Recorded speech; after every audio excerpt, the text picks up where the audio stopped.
About the time I was 17 or so, a few friends and I were out at the beach making dry ice bombs, in the middle of the night. Probably midnight or so. We were quite delinquent back then.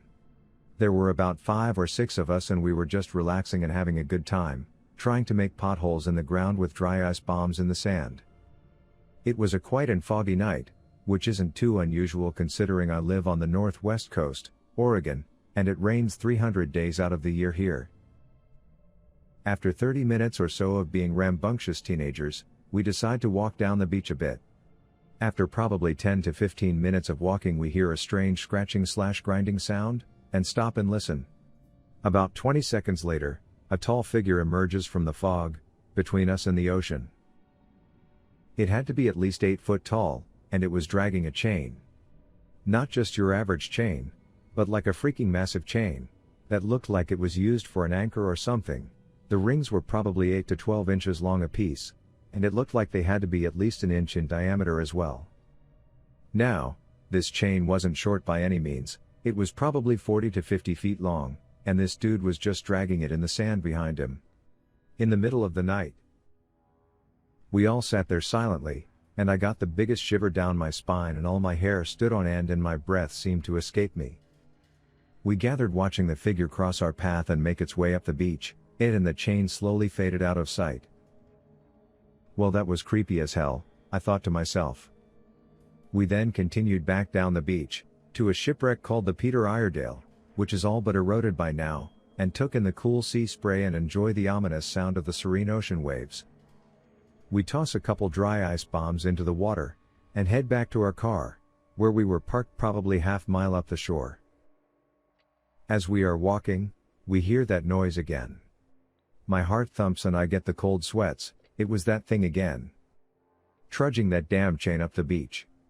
It had to have been the exact same place where we saw it the first time.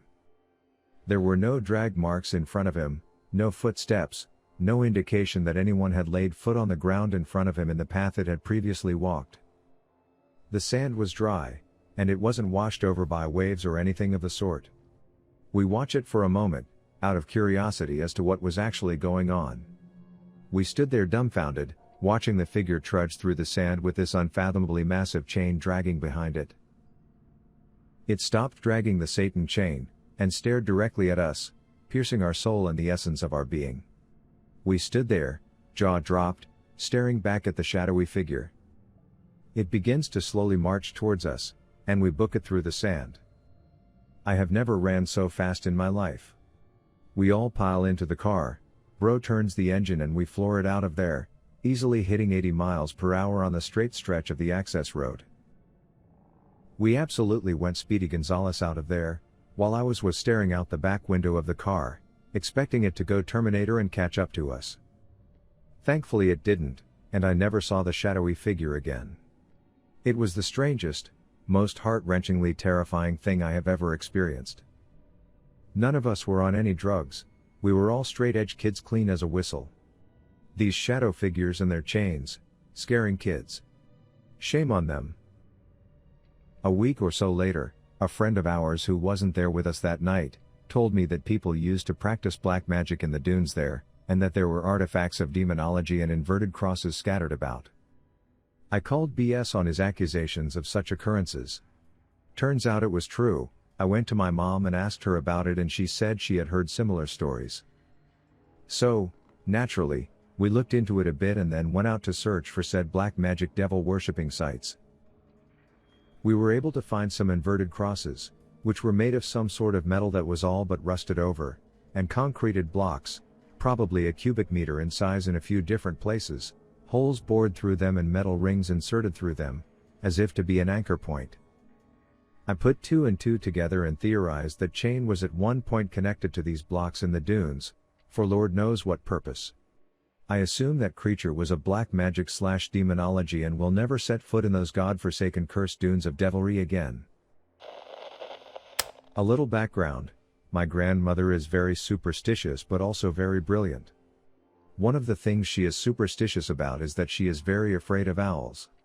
She thinks owls bring death, and that when you hear an owl hooting, somebody nearby is dying. I was a late teenager when my grandfather got sick. We all knew he was on the way out and that it was just a matter of time. One night while I was out with my buddies, we were driving around and came across an owl, in the middle of the road, just standing there. The owl was facing our car and we had the headlights shining right at its head.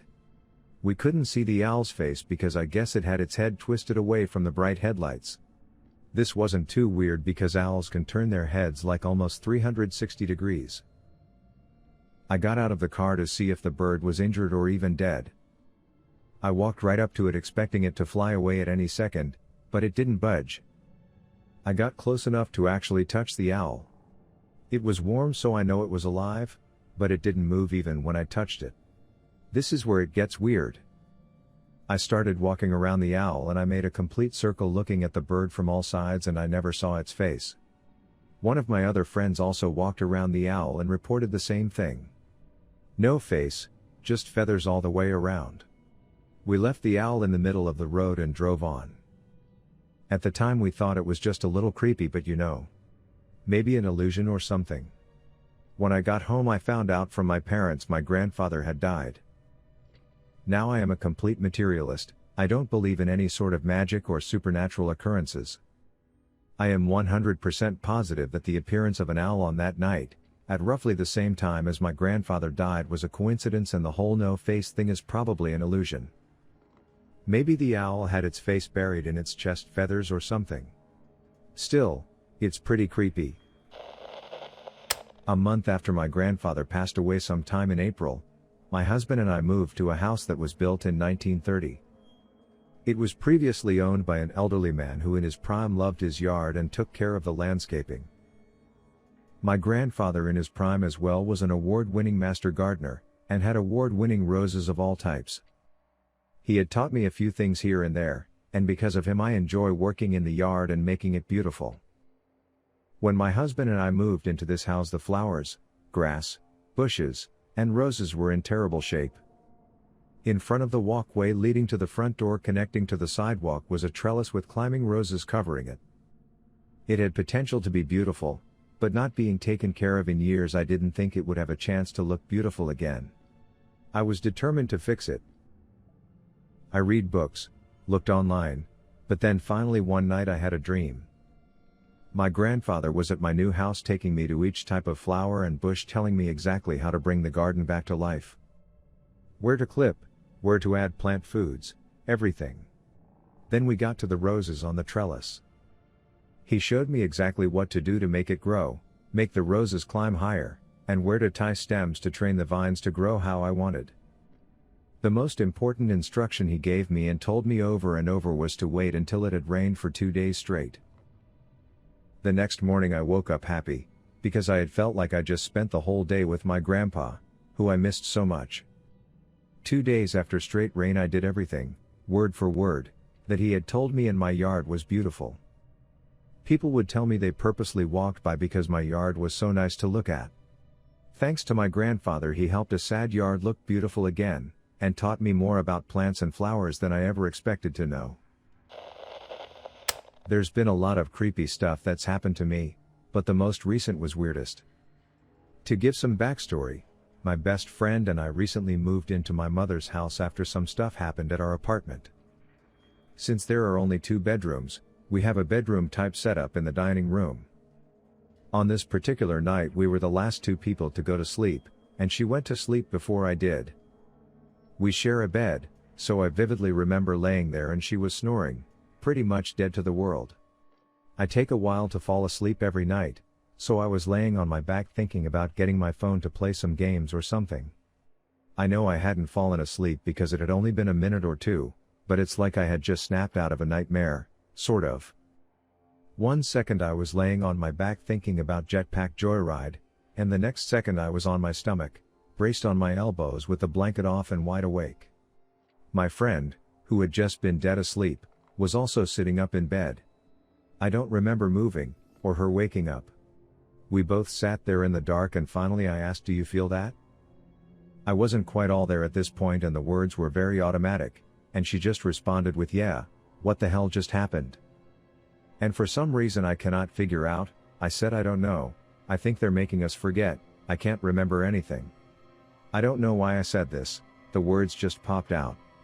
And even as I was saying it, I could feel myself being pulled into sleep. I woke up a short while later, it was still dark, and asked my friend if she remembered what had happened last night. We both remember waking up, if you can call it that, and being confused, but we have no idea what actually happened, and suffice to say neither of us slept the rest of that night.